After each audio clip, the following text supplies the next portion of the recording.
오늘 말씀의 제목 세속화된 교회 버가모 교회라는 제목으로 말씀은 잠시 증거하도록 하겠습니다.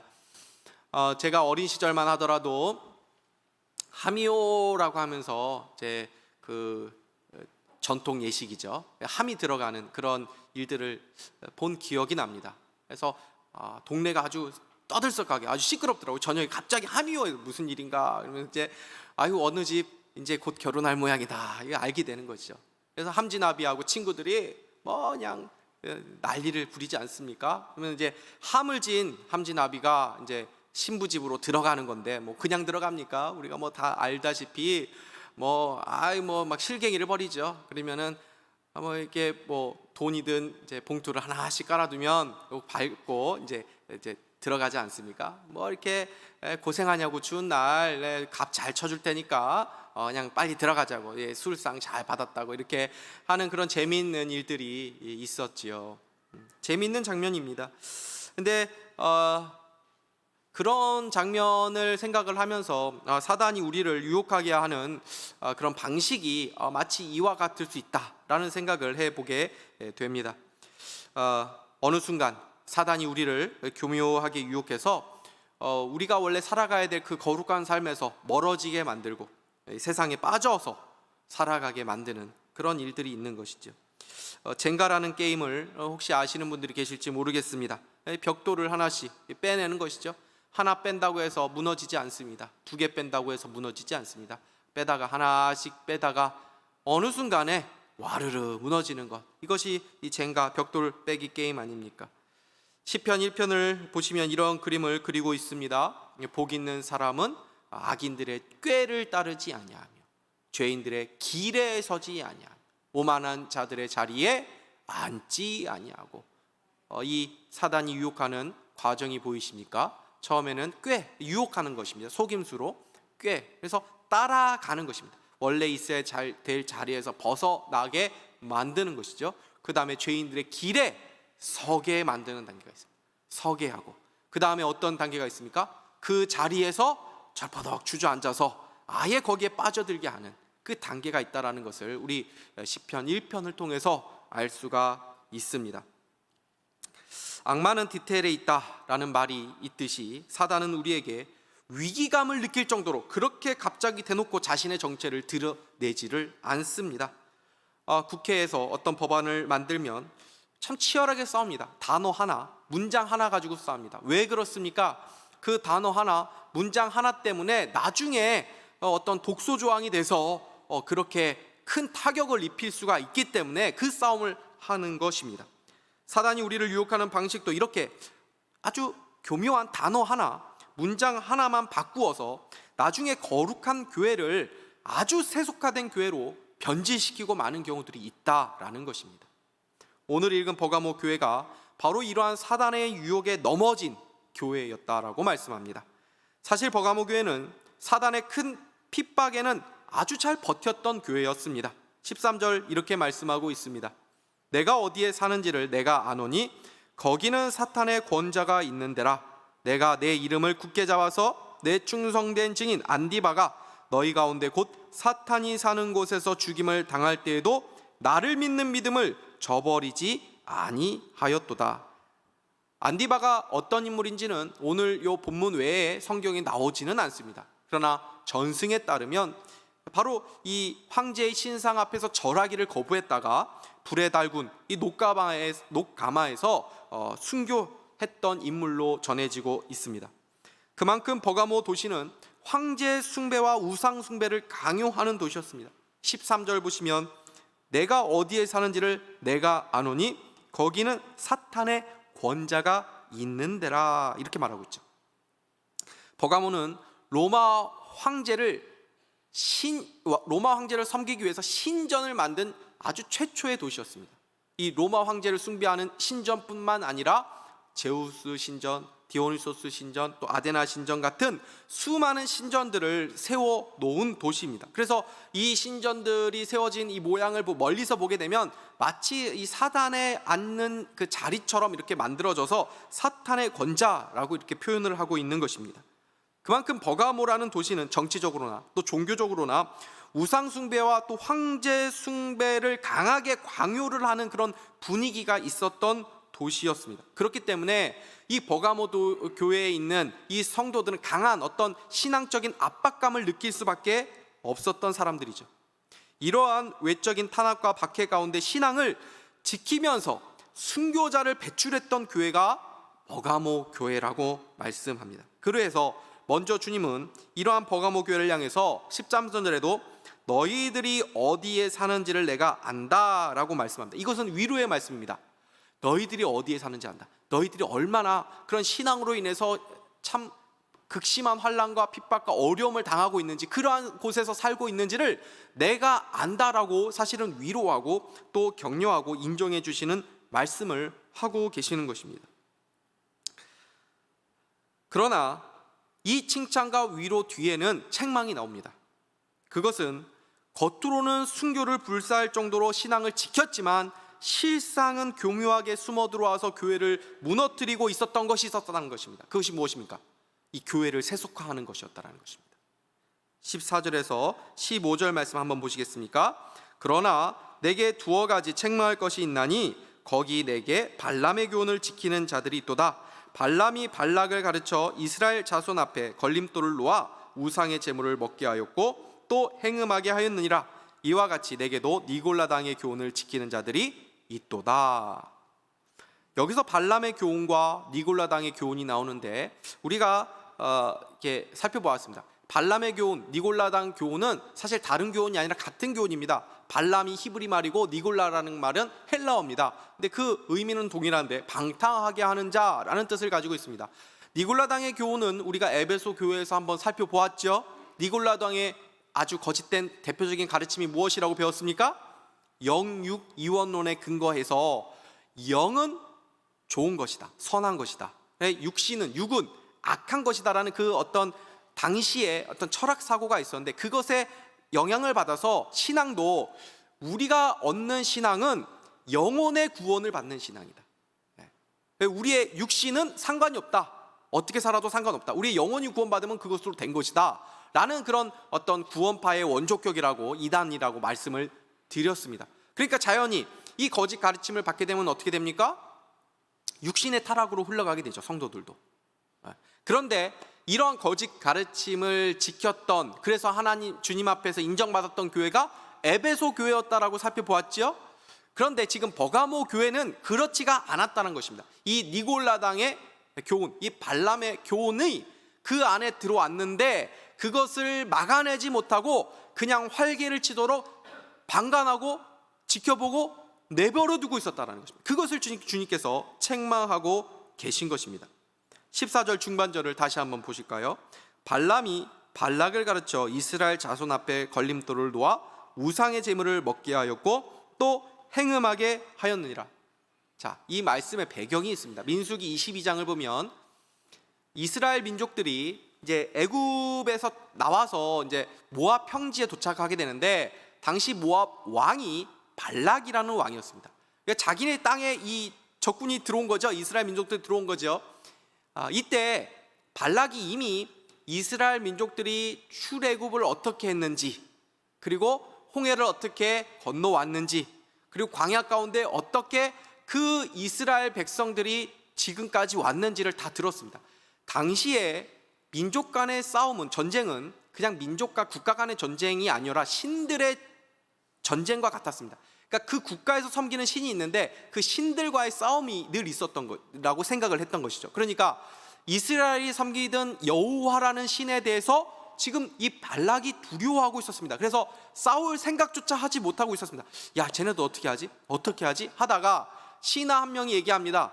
왕이시여, 저기 보면은 이 발람이라고 하는 아주 용한 선자가 있습니다. 그 선자를 초청해가지고 저주하게 만드십시오.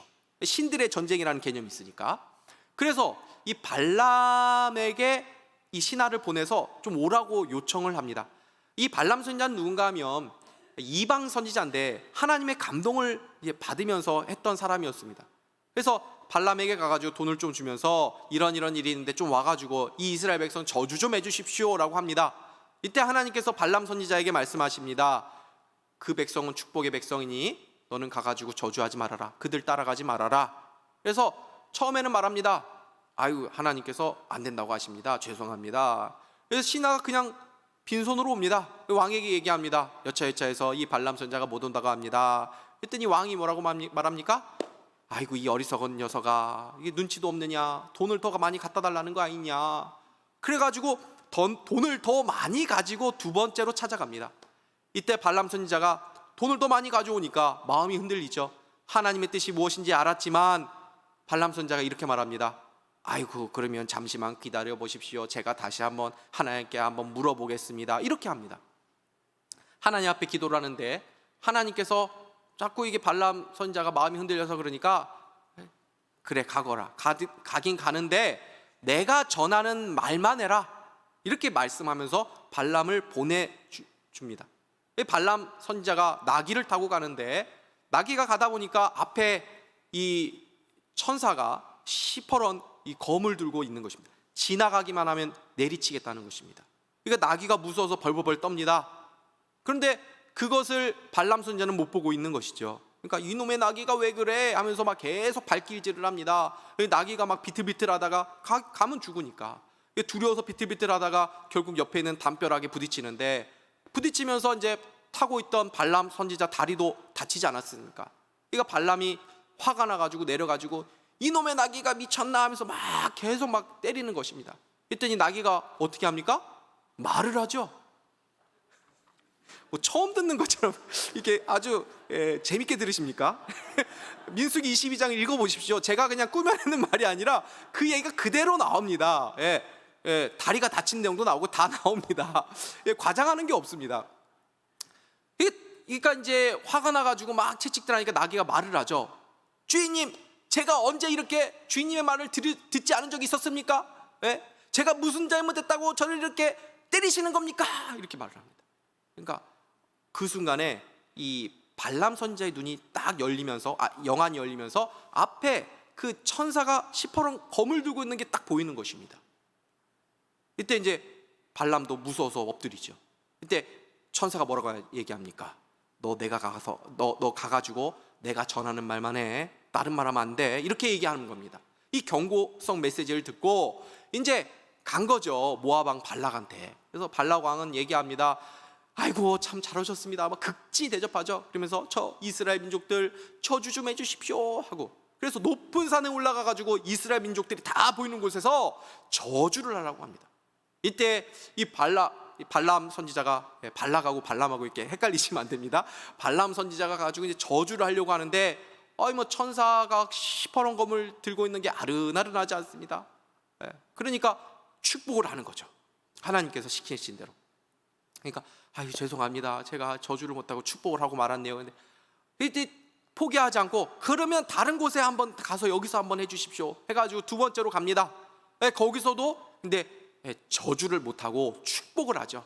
마지막 세 번째로 다른 곳에 가가지고 하는데 거기에는 이스라엘 민족들이 다 보이진 않습니다. 이 끝에만 일부분만 좀 보이는데 그나마 여기서라도 좀 저주해 주십시오 이러는데 거기서도 축복을 하고 끝내죠.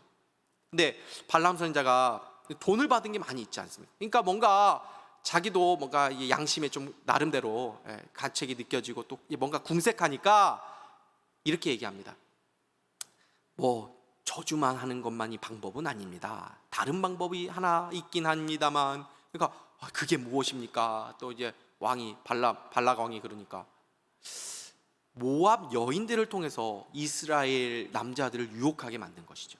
그래서 가장 모압 여인들 중에 인물이 출중한 사람들을 선택해가지고 아주 아름답게 치장을 해가지고 이스라엘에 보냅니다. 그러니까 이스라엘 남자들이 평소에 그저 광야 생활하면서 이스라엘 여자들 그분들도 아름다울 수 있겠지만 광야 생활하면서 옷을 치장하고 이쁘게 꾸미고 그럴 상황이 없지 않습니까? 손도 막 다 갈라지고 광야 생활하면서. 그러니까 이스라엘 그런 여자들만 보다가 아유, 너무나도 막 곱고 화려하고 이쁜 이 모압 여자 보니까 한순간에 마음이 빼앗겨 버린 것입니다. 이스라엘 남자들이. 그래서 막 이 모압 여자들이 막 애교를 부리면서 우리가 섬기는 신 제사 한번 드리세요. 너무 좋아요. 그러니까 막 같이 그래요 좋아요 하면서 가지고 막 같이 눈 떠 보니까 정신 차려 보니까 이미 다 막 제사 다 드리고 막 음식 먹고 있었고 우상 섬겼고 막 그런 것입니다. 행음하고 이 모압 여인들하고. 그래서 하나님이 진노를 하십니다. 그래서 이스라엘 민족들에게 연병을 내리셔서 무려 2만 4천 명이 죽는 사건이 나옵니다. 그 배경을 지금 오늘 본문 말씀 14절에서 말씀하고 있는 것입니다. 같이 다시 한번 읽어보겠습니다. 시작. 이스라엘 자손 앞에 걸림돌을 놓아 우상을 제물을 먹게 하였고 또 행음하게 하였느니라. 이 사건입니다. 베드로후서 2장 15절에서 16절 말씀을 보겠습니다. 제가 읽겠습니다. 그들이 바른 길을 떠나 미혹되어 부올의 아들 발람의 길을 따르는도다. 그는 불의의 삭스를 사랑하다가 자기의 불법으로 말미암아 책망을 받되 말하지 못하는 나귀가 사람의 소리로 말하여 이 선지자의 미친 행동을 저지하였느니라. 자, 그러니까 이 구약의 이 발람의 사건, 이 이야기하고 또 이 신약 성경에서 이 발람에 대해서 기록한 이 기록들을 살펴볼 때에 발람의 교훈이라는 것이 무엇입니까? 탐욕과 정욕으로 하나님과 세상을 혼합하여 섬기는 신앙, 세상과 적절하게 타협하면서 세상이 주는 그 즐거움을 적당하게 누리며 살아가는 세속적 신앙을 말하는 것입니다. 버가모 교회는 순교자를 배출할 정도로 믿음을 지켰던 교회입니다. 이 한 사람을 본보기로 삼아서 죽였다는 건 뭐냐면 그 사람을 통해서 두려워하고 떨게 해서 믿음을 저버리도록 만들려는 그런 사단의 방식이었습니다. 그런데 사람이 그렇게 믿음을 지키면서 죽어나가는 사람이 생겼는데도 버가모 교회 성도들은 여전히 흔들리지 않고 두려워하지 않고 믿음을 지켜냈던 교회였다고 주님에게 인정받았다는 것입니다. 그런데 이 핍박에는 무너지지 않았는데 안에 교묘하게 숨어들어온 이 세속가로 이 버가모 교회가 무너졌다는 것입니다. 여러분, 우리가 무엇에 넘어집니까? 큰 것에는 우리 잘 무너지지 않습니다. 오히려 사소한 것에 무너지지 않습니까? 대단한 일 가지고 교회가 시험에 들고 흔들리는 경우는 많지 않습니다. 작은 일, 그래서 나중에 막 시끄럽게 싸우는데 왜 우리가 싸우는지 알지 못하는 그 일로 인해서 점점 그게 커져가지고 싸우는 데가 더 많지 않습니까? 어지간한 일에는 우리가 마음이 무너지지 않는데 잘 버텼다가도 어느 순간 지나가면서 한마디 한 그 말 한마디 때문에 결국 마음이 와르르 무너질 때가 있지 않습니까? 바위에 걸려지는 것이 아닙니다. 작은 돌뿌리에 걸려 넘어지는 것입니다. 사단이 이렇게 큰 일이 아니라 작고 사소한 그것을 계속 우리에게 마음이 쓰게 하면서 그것을 자꾸 생각하게 하면서 그것에 눈덩이처럼 불어나게 만들면서 결국 시험에 들게 만들 때가 있다는 것입니다. 저는 버가모 교회를 보면서 참 이 한국 교회와 너무 흡사하다라는 생각을 해보게 되었습니다. 한국 교회가 순교의 역사를 가지고 있는 그런 자랑스러운 교회 아닙니까? 한국 기독교 순교자 기념관 자료에 따르면 1884년도 한국에 처음 복음이 들어온 이후에 주기철 목사님 또는 손양원 목사님을 비롯한 그 순교자들을 우리가 기억하고 있지만 이 순교자들이 무려 2,400여 명이 된다라는 그런 자료가 있습니다. 한국교회는 너무나도 자랑스러운 역사를 가지고 있습니다. 평양 대부흥 운동, 우리가 세계 기독교 부흥의 역사에서도 참 놀랍게 손꼽힐 만한 그러한 성령의 부흥의 역사를 가지고 있는 교회가 우리 한국교회입니다. 외적으로는 신앙의 박해를 버텨낸 순교의 역사를 가지고 있는 한국교회입니다. 얼마나 자랑스럽습니까? 그런데 그 정신과 신앙이 지금도 우리는 이어받고 있습니까? 지금 한국교회가 무엇에 무너지고 있습니까? 돈에 무너지고 있습니다. 탐욕에 무너지고 있습니다. 성적인 문제에 다 걸려 넘어지고 있습니다. 외부의 공격에는 무너지지 않았던 한국교회가 교회 안에서 들어온 이 탐욕과 분열과 갈등으로 인해서 안에서부터 무너지고 있는 것을 우리가 보고 있지 않습니까? 왜 이렇게 되었습니까? 한국교회에 탓할 게 아니라 우리의 문제입니다. 우리는 거룩의 삶에 관심을 두지 않고 세속적인 것에 관심을 두고 있는 모습은 아닙니까? 우리는 우리의 죄에 대해서 관심을 갖고 계십니까? 세상적 성공, 자녀들의 출세와 성공에는 관심을 쏟고 있는 만큼 우리는 거룩에 대한 열망이 얼마나 가지고 있습니까? 성령 강림 주일을 맞이하여 우리는 성령의 새로운 역사, 이 부흥에 대한 갈망이 얼마나 있는지 한번 돌아보았으면 좋겠습니다. 부흥에 대해서 기도하고 계십니까? 부흥은 사람들이 그냥 많이 많아지는 것만을 말하는 것이 아닙니다. 참된 부흥이 무엇입니까? 거룩의 회복에 있는 것입니다. 우리의 신앙의 성화와 또 거룩한 삶에 대한 관심이 없다는 가장 강력한 증거가 무엇입니까? 회개 기도가 없다는 것입니다. 회개 기도가 사라져버렸다는 것입니다. 여러분은 얼마나 회개 기도하십니까? 주일에 예배 와서 한 주간 지은 죄를 주님 용서해 주십시오 라는 그 기도 말고 여러분이 매일 동안 얼마나 회개에 대한 기도에 힘을 쓰고 계십니까? 칼빈 선생님은 신자의 회개는 단 한 번 하는 것이 아니라 신자의 전생에 걸쳐서 하는 것이 바로 회개의 삶이다 라고 말을 했습니다. 우리 중에 니골라당처럼 이제 구원을 받았으니까 뭐 회개할 것 없이 그냥 마음대로 살아도 되지 않겠나 라고 생각하는 사람들이 있습니까? 없습니다. 그러나 우리의 삶을 보십시오. 니골라당의 이 거짓된 가르침에 따라서 사는 삶은 혹시 아니십니까? 목사님, 회개를 해도 똑같이 반복을 하니까 회개 기도하는 것이 나중에는 좀 부끄럽습니다. 하나님 앞에 죄송스럽게 됩니다. 아닙니다. 그래도 우리는 하루를 돌아보면서 늘 회개하는 이 삶을 포기하지 말아야 합니다. 뻔뻔한 것 같아도 이 회개하는 사람이 믿음이 있는 사람입니다. 회개하는 삶이 있어야 우리가 거룩의 삶을 계속 전진해 갈 수 있는 것입니다. 회개하지 않는다는 것은 내가 그 죄를 외면한다는 의미가 되는 것입니다.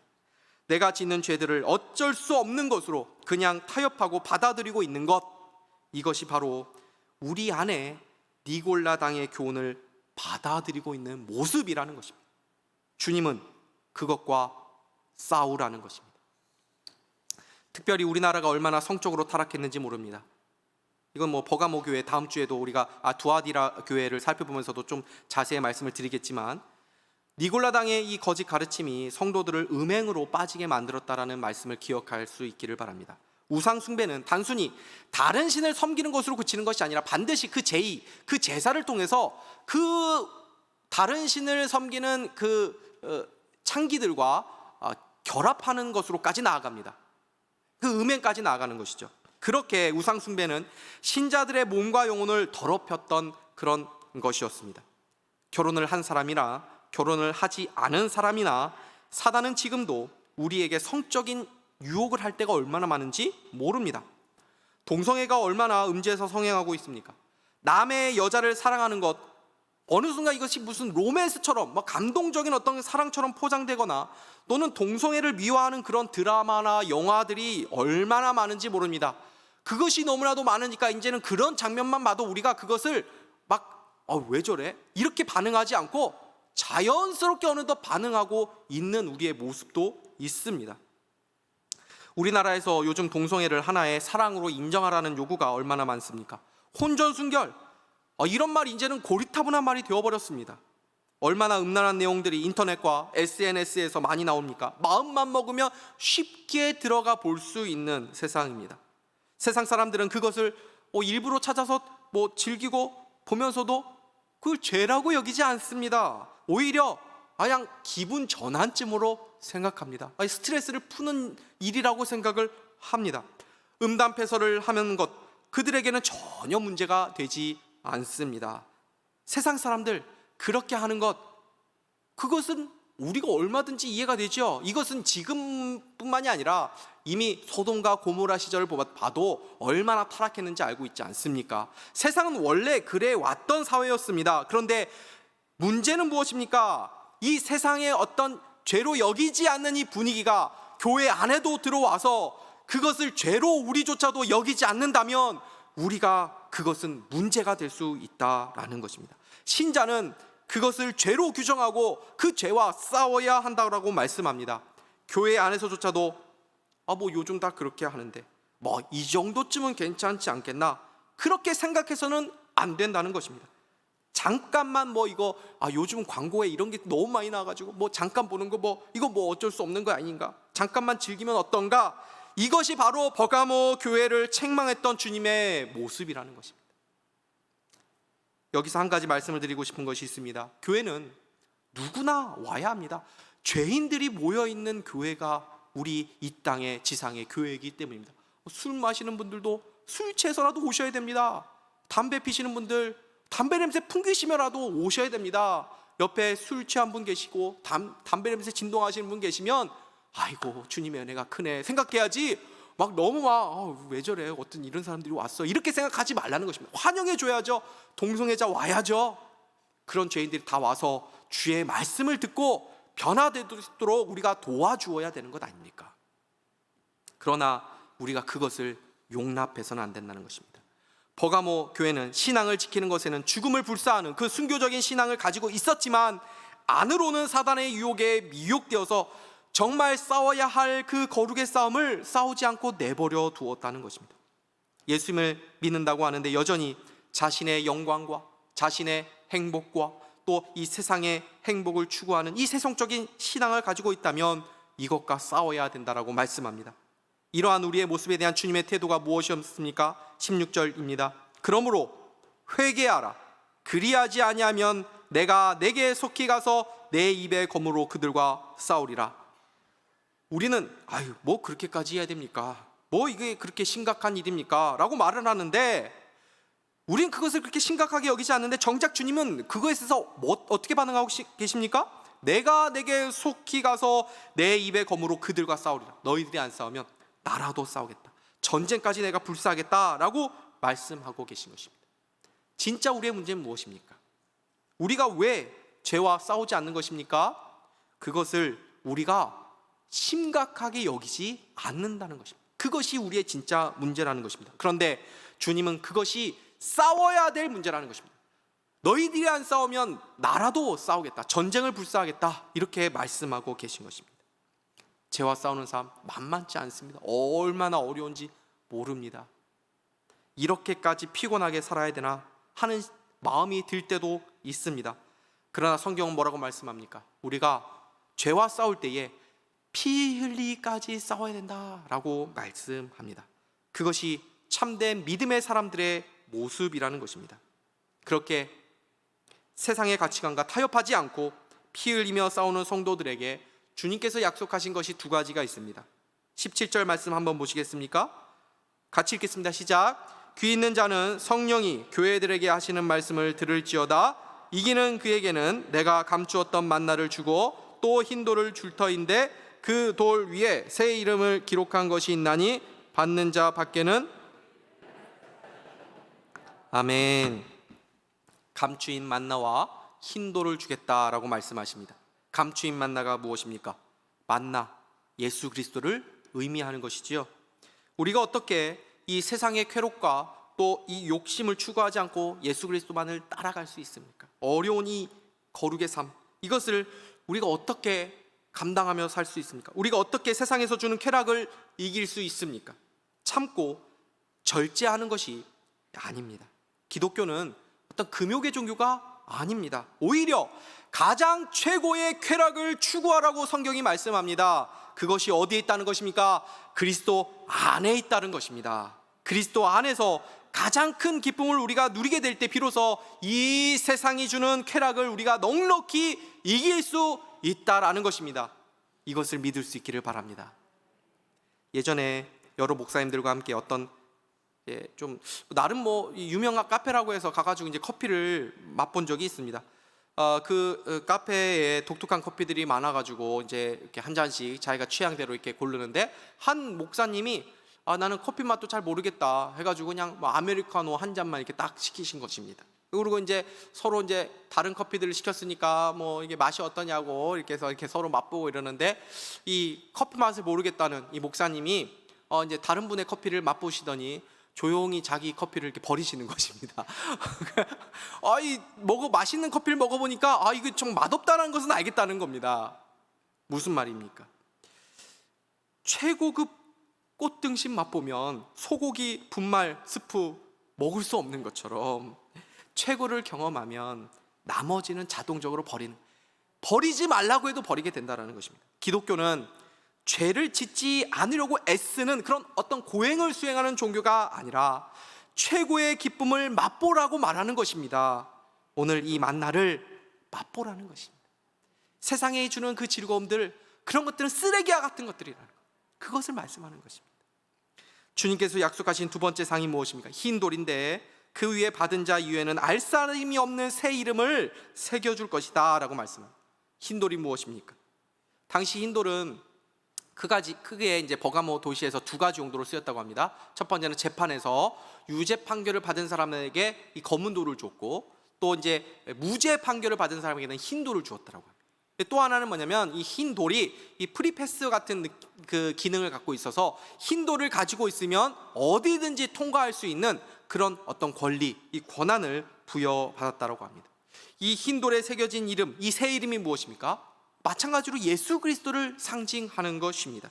예수의 이름을 주신다는 것, 예수의 이름에 권세를 주신다는 것 아닙니까? 예수의 이름이 어떤 능력이 있습니까? 죽음을 이기게 하는 능력, 모든 것을 다 통과할 수 있는 능력, 하나님의 나라에 들어갈 수 있는 그 능력, 그것을, 그 이름을 우리에게 주신다라는 것입니다. 말씀을 맺겠습니다.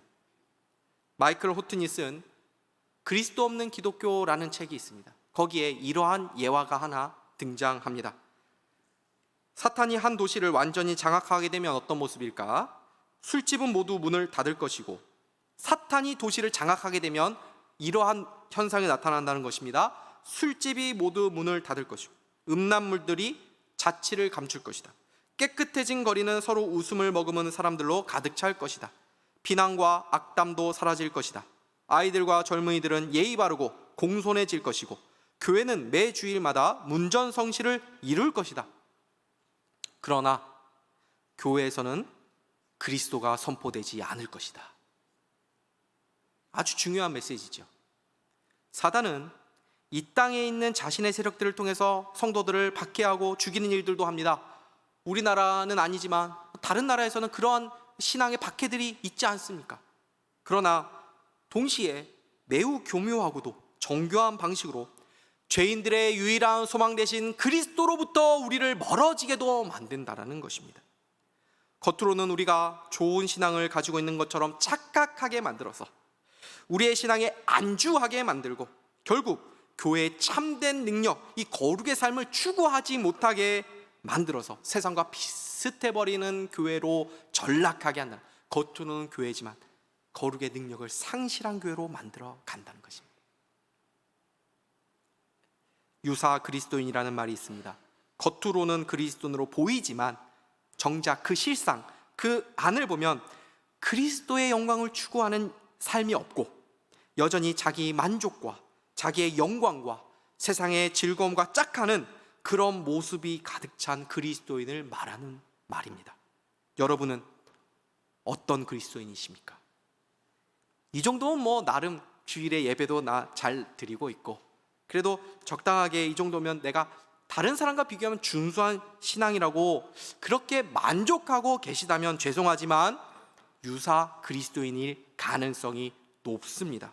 왜냐하면 참된 신자는 자신의 신앙에 결코 만족할 수 없기 때문입니다. 언제나 자신의 영혼에 대한 애통한 마음이 있습니다. 그리고 부단히 주님 앞에서 거룩을 향한 몸부림을 치며 살아가기 때문에 그렇습니다. 주님은 우리에게 말씀하십니다. 우리 안에 있는 세속적인 그 신앙을 회개하라, 싸우라. 그냥 내버려 두고 있고 이 정도면 괜찮지, 심각하게 생각하지 않지만 여전히 너희들이 그렇게 어렴풋하게 알고 있는 그 죄와 싸우지 않고 있다면 그것과 싸워라.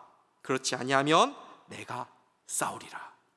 오늘 말씀을 통해 거룩을 향한 우리의 발걸음이 혹 멈춰져 있다면 그 거룩의 시작을 다시 출발할 수 있게 바라고, 그래서 끊임없이 세속적이고 그리스도의 영광이 아닌 다른 영광을 추구하는 이 세상의 방식과 싸우면서 예수 그리스도를, 주님이 오실 그날까지 닮아가는 이 거룩의 싸움을 피 흘리기까지 싸울 수 있는 은혜가 우리 모두 가운데 있기를 주님의 이름으로 축복합니다. 기도하시겠습니다. 하나님 아버지, 오늘도 말씀을 통해 우리로 하여금 끊임없이 우리 자신 가운데 있는 이 세상의 욕심, 이 자기 사랑, 자기 영광을 추구하는 마음, 그리고 우리가 그렇게 가만히 내버려 두었던 죄를 발견하게 하시고 그것과 싸우며 우리로 하여금 예수 그리스도를 닮아가는 그 거룩한 삶으로 우리를 다시 이끌어 주신 것을 감사합니다. 늘 우리 안에 있는 우상들과 싸우게 하여 주시고 그리스도의 영광만을 구하는 복된 우리 모두가 되게 하여 주시옵소서. 우리 산상교회가 그렇게 신실한 교회, 거룩한 참된 교회로 존재해서 이 혼탁한 시대 가운데 빛과 소금의 역할을 감당할 수 있도록 인도하여 주시옵소서. 예수 그리스도의 이름으로 기도하옵나이다. 아멘.